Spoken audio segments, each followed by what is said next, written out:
Hello प्यारे बच्चों, आप सभी का स्वागत है Rajiv maths and reasoning classes में। प्यारे बच्चों, आज हम कक्षा 10 वृत्त चैप्टर की एक बहुत बढ़िया प्रमेय प्रमेय संख्या 2 हल करेंगे।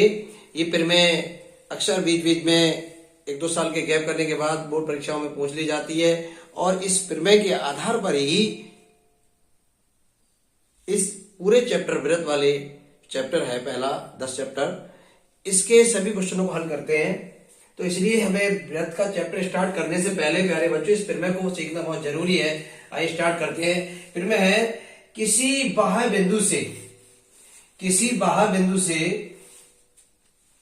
वृत्त पर खींची गई स्पर्श रेखाओं की लंबाइयां बराबर होती हैं। ये हमें सिद्ध करना है। प्यारे बच्चों, एक वृत्त है, क्वेश्चन में कह रहे हैं किसी बाह्य बिंदु से वृत्त पर, तो इसका मतलब एक वृत्त है और उस वृत्त पर किसी बाह्य बिंदु से, इस वृत्त पर कहीं बाह्य बिंदु से 2 स्पर्श रेखाएं खींची जा रही हैं। तो प्रश्न के अनुसार हम एक चित्र बना लेंगे। कोई हम स्पर्श रेखा खींच लेंगे। एक स्पर्श रेखा हमने ये खींच ली। ठीक इसी तरीके से एक स्पर्श रेखा यहां खींच देंगे और ये वृत्त का केंद्र हो गया O। प्यारे बच्चों, ये A कोई बिंदु मान लेंगे बाहर, वृत्त के केंद्र से बाहर एक कोई बिंदु मान लेंगे A, और P और Q 2 बिंदु ये मान लेंगे, एक बिंदु ये P मान लेंगे और इस बिंदु को मान लेंगे Q। इसके बाद क्या करना है, O से A को मिला देंगे, O से A को मिला दिया। इसके बाद O और P को मिला देंगे, O P को मिला दिया और O और Q को मिला देंगे, O और Q को मिला दिया। ये O केंद्र है। प्यारे बच्चों, ये वृत्त है, तो ये O से Q तक की जो दूरी होगी वो R होगी, त्रिज्या होगी, और O से P तक की दूरी भी R त्रिज्या होगी। क्यों ये दोनों दूरियां बराबर इसलिए है, हम इससे पहले के एक वीडियो हमने बनाया था वृत्त एक सामान्य परिचय, आप उसके माध्यम से देख सकते हो। नहीं देखा तो हम आपको बता दे रहे हैं कि एक ही वृत्त की सभी त्रिज्याएं आपस में बराबर होती हैं, तो इसलिए OP और OP और OQ बराबर होंगी। हमें यह सिद्ध करना है। सबसे पहले लिखेंगे दिया है। क्या दिया है हमें? दिया है एक वृत्त जिसकी 2 स्पर्श रेखाएं, कौन कौन सी स्पर्श रेखाएं? AP और AQ, AP व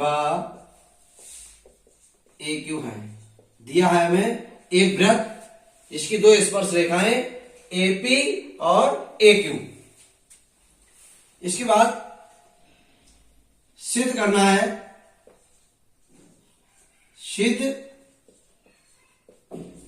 है, क्या सिद्ध करना है सर? प्यारे बच्चों, हमें ये सिद्ध करना है A से P जो स्पर्श रेखा है और A से Q जो स्पर्श रेखा है, इनकी लंबाइयां बराबर होंगी। ये हमें सिद्ध करना है कि AP बराबर AQ, ये हमें सिद्ध करना है। ये हमें सिद्ध करके लाना है। इसके बाद हेडिंग डालेंगे उपपत्ति हेडिंग में। एक काम और कर सकते हैं इसमें, OA OP और OQ इनको मिलाया तो रचना हेडिंग डाल सकते हैं। इसमें छोटी सी रचना है, रचना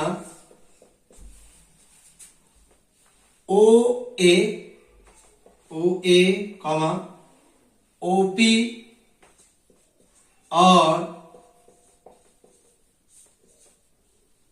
OQ को मिलाया। क्या किया सर? OA को मिला दिया, OP को मिला दिया, OQ को मिला दिया। अब हम डालेंगे उपपत्ति। बच्चों इसमें देखो दो ट्रायंगल बन रहे हैं। कौन कौन से? एक OAP त्रिभुज बन रहा है, एक OQA त्रिभुज बन रहा है। दो त्रिभुज बन रहे हैं। देखो बच्चों, एक प्रमेय होती है, प्रमेय नंबर 1 कि ये देखिए AQ और AP क्या है? ये वृत्त की स्पर्श रेखा है। प्रमेय नंबर 1 कहती है कि स्पर्श रेखा स्पर्श बिंदु से होकर जाने वाली त्रिज्या पर लंब होती है। तो AQ एक स्पर्श रेखा है और OQ एक त्रिज्या है। तो ये जो कोण होगा, ये कोण 90 अंश का होगा और ये भी 90 अंश का होगा। क्यों? क्योंकि प्रमेय नंबर 1 कहती है कि स्पर्श रेखा जो होती है वो स्पर्श बिंदु से होकर जाने वाली त्रिज्या पर लंब होती है। तो इसमें दो त्रिभुज बन रहे हैं बच्चों। कौन कौन से?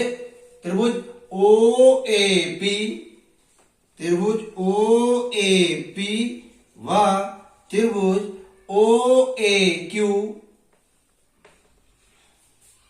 त्रिभुज OAQ में, इन दो त्रिभुजों में चलेंगे।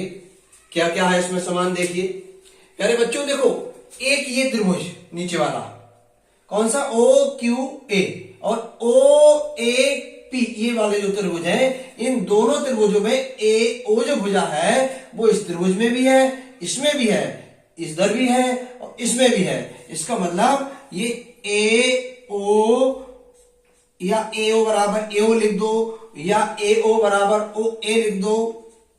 ये है उभयनिष्ठ भुजा। उभयनिष्ठ बोले तो कॉमन भुजा। ये भुजा दोनों में है, दोनों त्रिभुजों में कॉमन है, इसलिए उभयनिष्ठ भुजा हो गई। अब अभी मैंने आपको बताया कि स्पर्श रेखा स्पर्श बिंदु से होकर जाने वाली त्रिज्या पर लंब होती है। तो इसका मतलब कोण AOP जो त्रिभुज है और AOQ जो त्रिभुज है, इनमें ये जो कोण है ये दोनों 90 अंश के हो जाएंगे। तो हम लिख सकते हैं कि कोण APO बराबर कोण AQO बराबर प्रत्येक 90 अंश के। क्यों? क्योंकि स्पर्श रेखा स्पर्श बिंदु से होकर जाने वाली त्रिज्या पर लंब होती है। लिख सकते हैं, रीजन लिख सकते हैं। स्पर्श रेखा स्पर्श बिंदु से जाने वाली त्रिज्या पर लंब होती है। इस वजह से ये दोनों कोण बराबर 90 अंश के हो जाएंगे। अब आप ये देखिए OP और OQ दोनों बराबर हो जाएंगे। OP बराबर OQ। सर ये बराबर कैसे हो जाएंगे? इसका मतलब समझ नहीं आया। समझाते हैं भाई, चिंता ना करो, अभी बताते हैं। हमने इससे पहले के वीडियो में बताया था आपको कि एक ही वृत्त की अनेक त्रिज्याएं होती हैं प्यारे बच्चों, लेकिन सब आपस में बराबर होती हैं। वही तो रूल लगेगा भाई। OP और OQ एक ही वृत्त की त्रिज्याएं हैं, इसलिए ये आपस में बराबर होंगी। यहां लिख देंगे एक ही वृत्त की त्रिज्याएं, इसलिए आपस में बराबर होंगी। तो प्यारे बच्चों देखो, एक भुजा कोण और भुजा लिखेंगे, अतः भुजा कोण भुजा सर्वांग समता से या प्रमेय से ये जो दोनों त्रिभुज हो जाएंगे, त्रिभुज OAP ए पी सर्वांगसम हो जाएगा त्रिभुज ओ ए क्यू। अब प्यारे बच्चों ये त्रिभुज इस त्रिभुज के बराबर हो गया, सर्वांगसम हो गया, तो सीपीसीटी से ये जो भुजा बचेगी एपी जो है, इसलिए एपी भुजा बराबर हो जाएगी ए क्यू के। यही हमें सिद्ध करना था, इति सिद्धम, यही हमें सिद्ध करना था। मैं समझता हूं ये क्वेश्चन आपको अच्छे से समझ में आ गया होगा। स्क्रीनशॉट ले लीजिए। मिलते हैं अगली वीडियो में नेक्स्ट क्वेश्चन के साथ। Thank you.